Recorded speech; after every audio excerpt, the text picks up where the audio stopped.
to our channel. So today we're reading a little golden book called A Tale of Peter Rabbit. Once upon a time there were 4 little rabbits, and their names were Flopsy, Mopsy, Cottontail, and Peter. They lived with their mother in a sand bank, underneath the root of a very big fir tree. "Now, my dears," said old Miss Rabbit one morning, "you may go into the fields or down the lane, but don't go into Mr. McGregor's garden. Your father had an accident there. He was put in a pie by Mr. McGregor. Now run along and don't get into mischief. I'm going out." Then old Mrs. Rabbit took a basket and her umbrella and went through the woods to the baker's. She brought a loaf of brown bread and 5 currant buns. Flopsy, Mopsy, and Cottontail, who were good little bunnies, they went the lane to gather blackberries. But Peter was one very naughty, ran straight away to Mr. McGregor's garden and squeezed under the gate. First he ate some lettuce and some French beans, and then he ate some radish. And then, feeling rather sick, he went to look for some parsley. But round the end of a cucumber frame, whom should he meet but Mr. McGregor? Mr. McGregor was on his hands and knees, planting out young cabbages, but he jumped up and ran after Peter, waving a rack and calling out, "Stop, thief!" Peter was most dreadfully frightened. He rushed all over the garden, and he had forgotten the way back to the gate.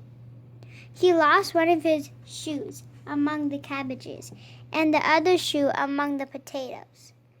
After losing them, he ran on 4 legs and went faster, so that I think he might have got away altogether if he had not unforgettably ran into a gooseberry net and got caught by the large buttons on his jacket.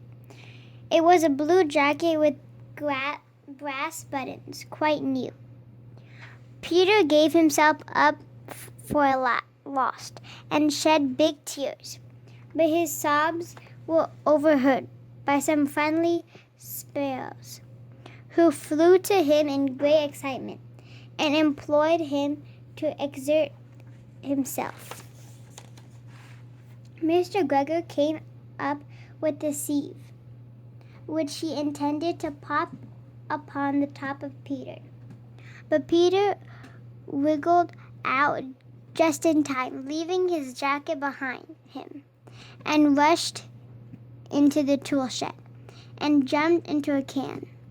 It would have been a beautiful thing to hide in if it had not had so much water in it. Mr. McGregor was quite sure that Peter was somewhere in the tool shed, perhaps hidden underneath a flower pot. He began to turn them over carefully, looking under each. Presently, Peter squeezed Critter's shoe. Mr. McGregor was after him in no time, and tried to put his foot upon Peter, who jumped out of a window, upsetting 3 plants. The window was too small for Mr. McGregor, and he was tired of running after Peter. He went back to his work. Peter sat down to rest. He was out of breath and trembled with fright, and he had not the least idea which way to go. Also, he was very damp from sitting in that can. After a time, he began to wander about, going lippity-lippity, not very fast, and looking all around. He found a door in a wall, but it was locked. and there was no room for a fat little rabbit to squeeze underneath. An old mouse was running in and out over the stone doorstep, carrying peas and beans to help to her family in the wood. Peter asked her the way to the gate, but she had such a large pea in her mouth that she could not answer. She only shook her head at him. Peter began to cry. Then he tried to find his way straight across the garden, but he became more and more puzzled. Presently, he came to a pond where Mr. McGregor filled his water cans. A white cat was staring at some goldfish. She sat very, very still, but now and then the tip of her tail twitched as if it was alive. Peter thought it was best to go away without speaking to her. He had heard about cats from his cousin, little Belgian Bunny. He went back towards the tool shed, but suddenly, quite close to him, he heard the noise of a hoe. Scritch, scratch, scratch, scritch. Peter scuttered around the bushes, but presently, as nothing happened, he came out and climbed under a wheelbarrow and peeped over. The first thing he saw was Mr. McGregor hoeing onions. His back was turned towards Peter, and beyond him was the gate. Peter got down very quietly off the wheelbarrow and started running as fast as he could go.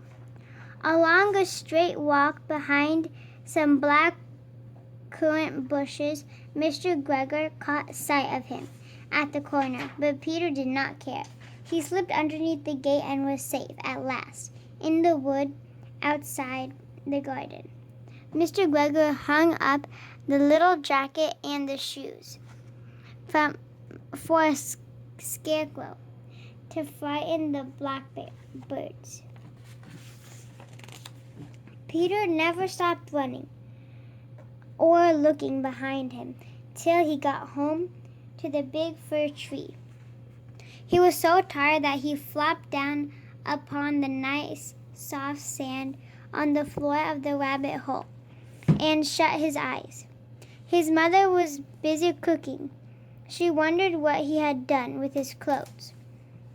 It was a second little jacket and pair of shoes that Peter had lost in a fortnight. I'm sorry to say that Peter was not very well during the evening. His mother put him to bed and made some chamomile tea, and she gave a dose of it to Peter. 1 tablespoonful to be taken at bedtime. But Flopsy, Mopsy, and Cottontail had bread and milk with blackberries for supper. Thank you for watching. Hope you guys enjoyed the tale of Peter Rabbit, and stay tuned for next book read coming soon. Take care, guys. Stay safe and keep on reading, and we'll see you again soon. Goodbye. Bye.